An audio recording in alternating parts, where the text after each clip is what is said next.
দায়িত্ব গ্রহণের প্রায় ১.৫ মাস পর বাংলাদেশের প্রধানমন্ত্রী তারেক রহমানের সঙ্গে সাক্ষাৎ করার সুযোগ হল ভারতীয় হাইকমিশনার দীনেশ ত্রিবেদীর।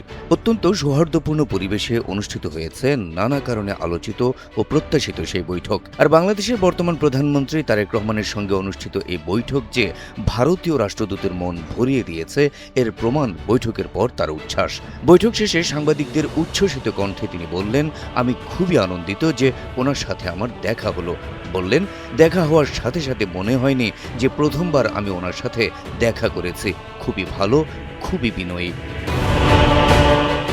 ফোটানোর ঝামেলা ছাড়াই নিরাপদ পানির জন্য ঘরে আনুন পিওরিট।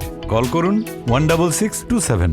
কিন্তু দ্বিপাক্ষীয় এই বৈঠকে শুধু ভারতকে খুশি হলেই তো হবে না, বাংলাদেশের জন্য তো খুশি হওয়ার মতো কিছু থাকা চাই। তো প্রধানমন্ত্রীর সঙ্গে ত্রিবেদী সেই বৈঠকে বাংলাদেশের সন্তুষ্ট হওয়ার মতো কোন কোন বিষয়গুলো ছিল, বাংলাদেশের অসন্তুষ্টির বিষয় কতটা বোঝাতে পেরেছে ভারতকে, শেখ হাসিনাকে ভারতে বসে রাজনৈতিক কার্যক্রম পরিচালনার সুযোগ দেওয়া, ওসমান হাদির হত্যাকারীদের ফেরত দিতে গড়িমসি করা, সীমান্তে পুশিং চেষ্টা অব্যাহত রাখা সহ নানা বিষয়ে বাংলাদেশের অসন্তুষ্টির বিষয়গুলো কতটা ফুটিয়ে তোলা গেছে সেই বৈঠকে।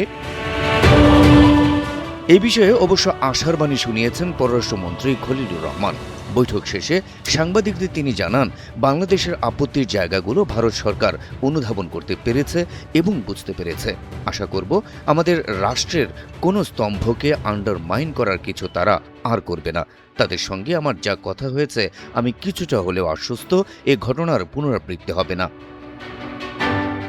পররাষ্ট্রমন্ত্রী জানান, মানবতা বিরোধী অপরাধের দায়ে ফাঁসির দণ্ড নিয়ে ভারতে অবস্থান করা সাবেক প্রধানমন্ত্রী শেখ হাসিনার প্রত্যর্পণ ত্বরান্বিত করতে দিল্লিকে অনুরোধ করেছে বাংলাদেশ।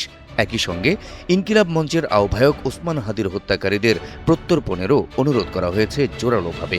সীমান্ত হত্যা ও পুশ ইন নিয়েও আলোচনা হয়েছে। এছাড়া গেল ৫ আগস্ট শেখ হাসিনার সংবাদ সম্মেলন নিয়ে একটি চিঠির মাধ্যমে বাংলাদেশের অসন্তুষ্টির কথাও জানানো হয়েছে ভারতকে।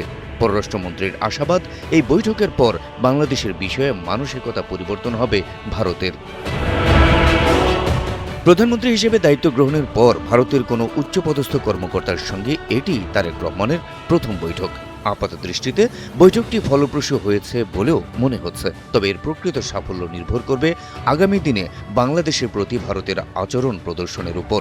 আপাতত বাংলাদেশের অসন্তুষ্টির জায়গাগুলো ভারতকে বোঝানো সম্ভব হয়েছে, এটুকুই প্রাপ্তির, এটুকুই সম্ভাবনার।